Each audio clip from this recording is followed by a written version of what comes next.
Good morning, friends, and welcome back to She's At It Again.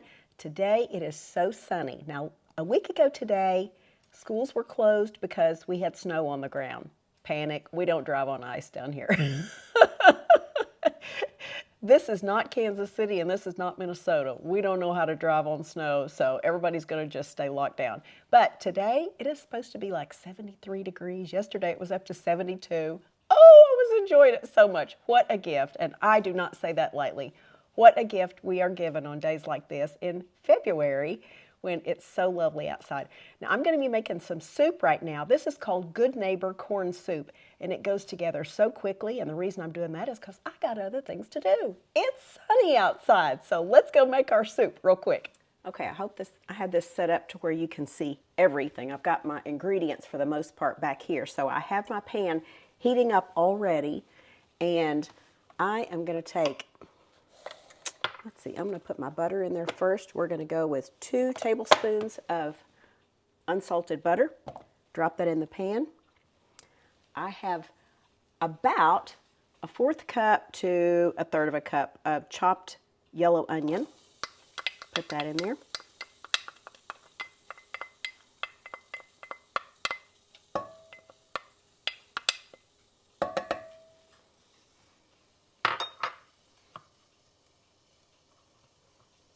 I'm going to put a little bit of salt in there. It calls for it at the end, but I like putting it in there at the beginning simply because I'm trying to sweat these vegetables. I'd say this looks like maybe a little over 1/2 teaspoon of salt. I could always add more later, but I can't take it out. But I just want those onions to be able to sweat in this pan, and it kind of gets the juices going in it.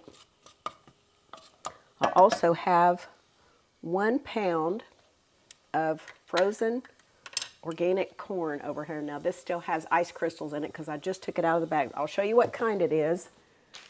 But I have to say, honestly, as much as I love Kroger, this is not my favorite. It tastes good, but the kernels are a little bit smaller. The Walmart organic corn, the kernels are a little bit bigger, but the very best, and I say this with all seriousness, Trader Joe's super sweet organic corn is the best, the frozen kind. It is the best. But even though I buy like 10 bags at a time, bring it home, stick it in the freezer, I can't find any in my freezer, so we had to resort to this. All right, rant over. Put you back down. I'm going to put the corn in there with that.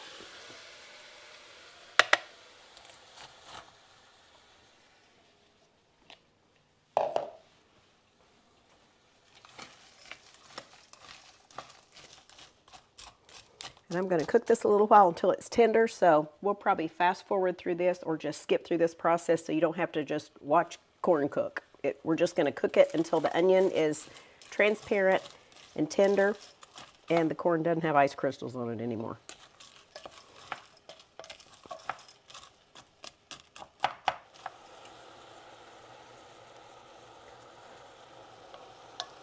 Okay, our corn, onion, butter, and salt has obviously heated up a lot. And we are going to add to this about 4 tablespoons of plain flour. Now when I say plain, I use organic flour. If you don't have organic flour, a better choice would just be unbleached. Yeah, it's got too many things in the bleached kind. It's been bleached with a compound that is considered carcinogenic, which means it causes cancer. So, all that in your mind's pocket and just make better choices. So we're going to stir those 4 tablespoons of flour in there to where it kind of coats everything. And as you can tell, we're going to be making a roux. See how it's all sticky, like a paste on the back of my spoon. So we're going to take 2 cups of chicken broth. This is one of my last jars that I had in the refrigerator before I started canning it.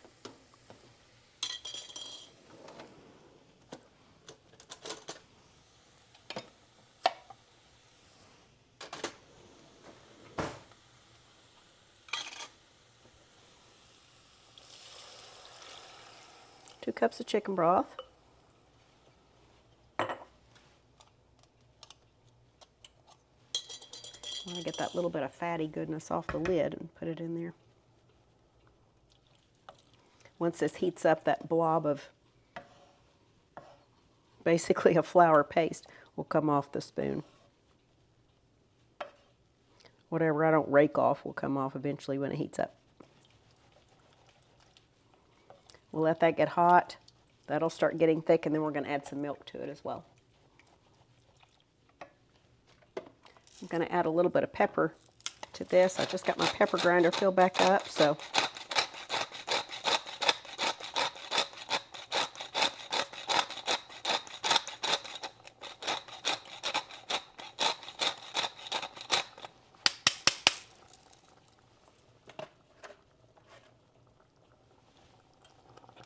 gives it a little bit of speckledy color.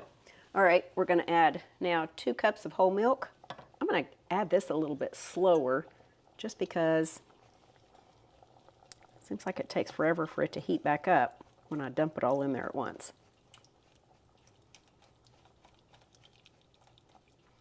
Now the flour that I added, that can be replaced with rice, like a brown rice flour, if you want to maintain this to be gluten-free. I wouldn't use cornstarch because it's a soup, and if you reheat it, sometimes cornstarch loses its thickening capabilities. When it's heated to a certain point, it just kind of gives up and reduces back to a non-thickening agent. So I would hesitate to use a cornstarch in this, but brown rice flour would be a suitable substitute if you have someone that's gluten-free.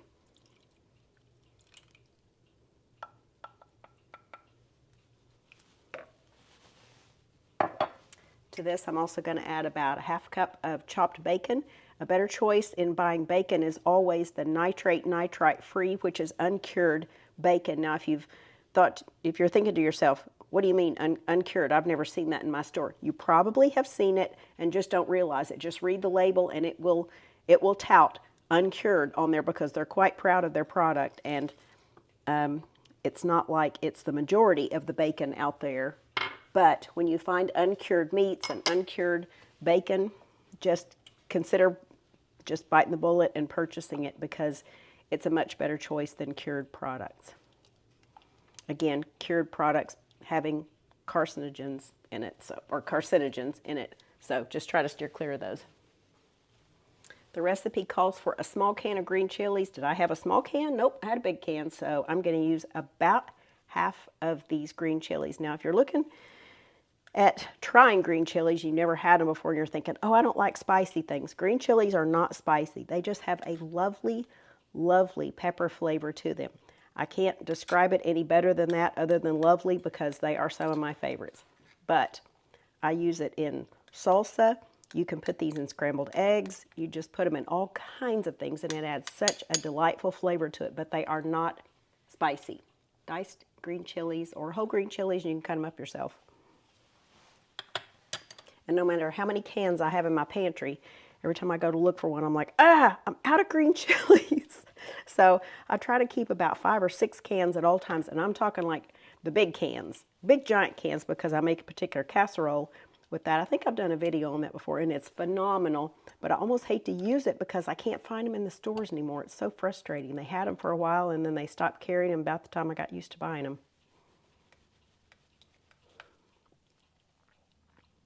Okay, we're going to let this get a little bit thick.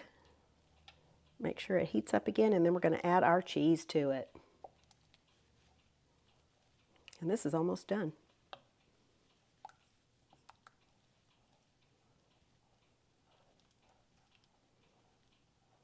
And if you're thinking, that looks really good, well, let me tell you, it smells really good right now too. And I'm only making this morning. It's not, let's see, it's not even 9 o'clock in the morning yet. I'm already making this, and I'll just try to keep it warm or let it cool off, put it in the fridge and heat it up later because I don't want to be cooking in the middle of the day. It's too sunny outside. I've got things to do. I've got to iron some things, and then I'm going to get outside and start messing with the backyard.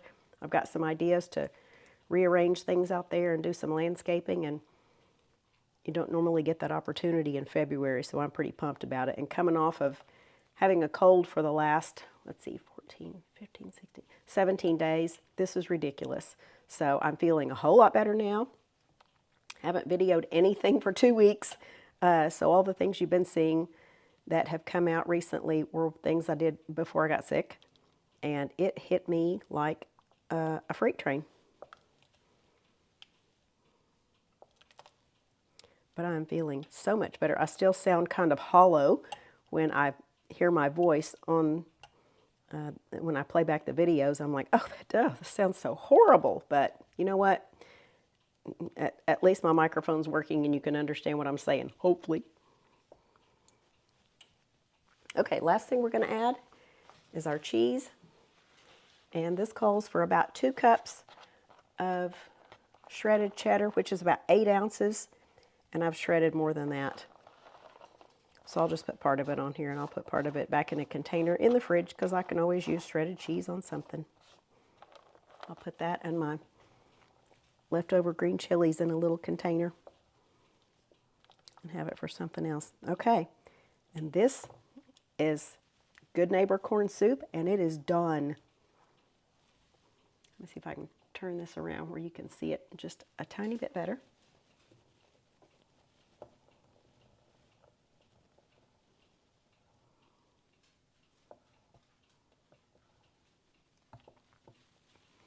Okay, so in my cookbook I did a few years ago, I wrote on in the notes, some people like to put crushed tortilla chips in this, which I get that. That sounds like it might be good. I don't know that I've ever done that before. I just eat it just like this. It's just that good. So anyway, here's our soup. Recipe is in the description as always. And we look forward to sharing something again with you real soon. Thanks for watching, guys.